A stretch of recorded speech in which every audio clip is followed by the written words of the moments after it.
காது கொடுத்து கேட்கிறோமோ அதுக்காக நம்ம ஜெபிக்க ஆரம்பிச்சிடணும். எந்த சம்பவங்கள் நம்ம கேள்விப்படுறோமோ அதை நம்ம ஜெபிக்க ஜெபிக்க கர்த்தர் தாவீதுக்கு கொடுத்த விடுதலை மாதிரி நமக்கு நிச்சயமாய் கொடுப்பார். ஆமென், அல்லேலூயா. தாவீது எந்த செய்திகளை கேள்விப்பட்டாலும் உடனே அதை ஒரு ஜெப குறிப்பா மாத்துவாரு. தான் பையன் அப்சலோம் கூட அகித்தோப்பேல்னு ஒருத்தர் சேர்ந்திருப்பாரு. அகித்தோப்பேலோட ஆலோசனை தாவீதுக்கு விரோதமா பல ஆலோசனை பண்ணிட்டு இருப்பாங்க.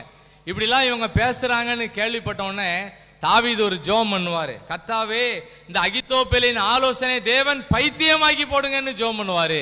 நம்ம பண்ற ஜெபம் நமக்கு ஒரு பெரிய வெற்றியை கொண்டு வரும். ஆமென், ஆமென், ஆமென் சொல்லுங்க. கை வைத்து சொல்லுங்க. நீங்க நிறைய பேரை எழுப்பணும், நீங்க நிறைய பேரை ஆண்டவர்களை கொண்டு வரணும், நீங்க நிறைய பேரை கை உயர்த்த சொல்லணும், நீங்க நிறைய பேரை கரங்களை தட்டி ஜெபிக்க வைக்கணும், நீங்க நிறைய பேருக்கு ஒரு ஊழியக்காரனா நிக்கணும்.